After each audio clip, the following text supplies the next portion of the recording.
Habang nagpapainit ng tubig, maglinis na nga muna ako dito sa harap ng tindahan. Hindi lang naman ng walisin, magbabasa lang ako ng tubig para naman nga po iwas alikabok. So bago ko gawin yan, kumarites, syempre, at may mga bumili na nga rin po sa atin. Pala yung gumising ng maaga ngayon. Si Jowa naman nga po ay papasok na rin sa trabaho. Syempre magdi-display tayo nitong Champ Bites para kita nga po yan ng mga bata. Tulog pa si Kuya Sian, kaya ako na nga muna ang nagbantay ngayong umaga. Kaya marami tayong magagawa. Saan pag pumapasok si Jowa sa trabaho, bumabalik nga po ako sa tulog at hindi ko pa pinapabuksan yung tindahan. Pero dahil hindi naman na nga ako inaantok, kaya sabi ko sa kanya, buksan niya na. Kaya nililinis niya na nga muna yung motor niya bago niya gamitin. Ito yung mga madalas kong customers sa umaga, kumarites, yung pumapasok sa trabaho at bumibili ng sigarilyo. Yung mga nakasakay sa motor pa nga yan sila. Ganda talaga magbukas ng tindahan ng mas maaga, pero syempre kailangan din nating matulog or magpahinga. Papag nga ba? 40.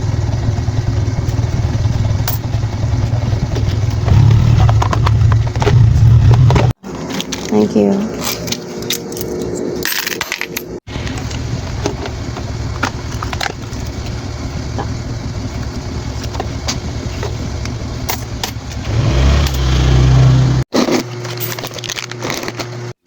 Isang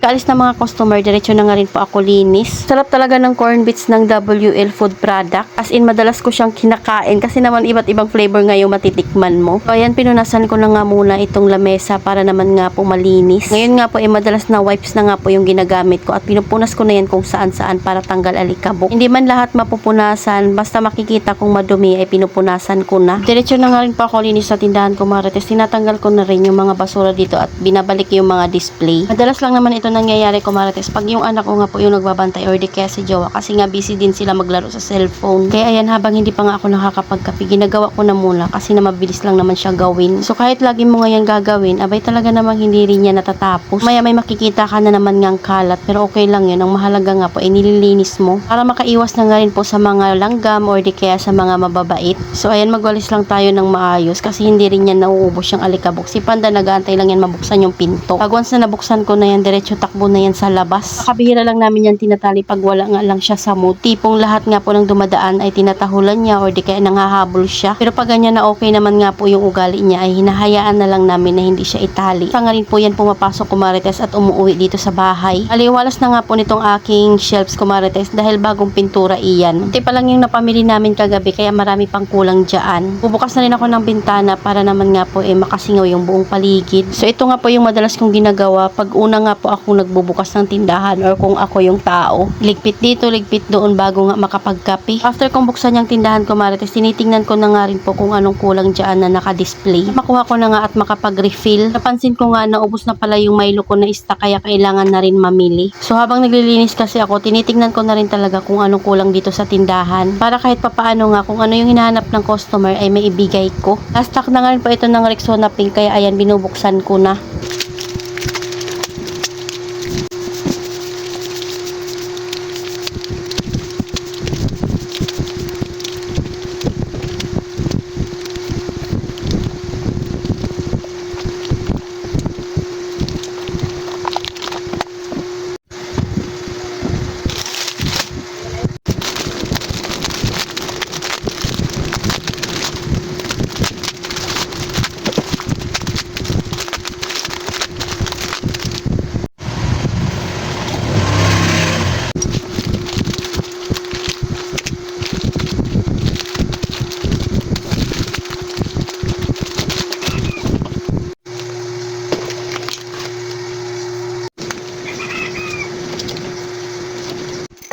At dahil nagpapakulo pa nga po ako ng tubig, kumarites, kaya ang gagawin ko nga ay maglilinis na muna ako sa labas.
So, ayun lang muna ko Marites. Salamat sa panonood. Follow for more. God bless us. At sana i-share nyo na nga rin po itong aking video. Tara at magkape na tayo.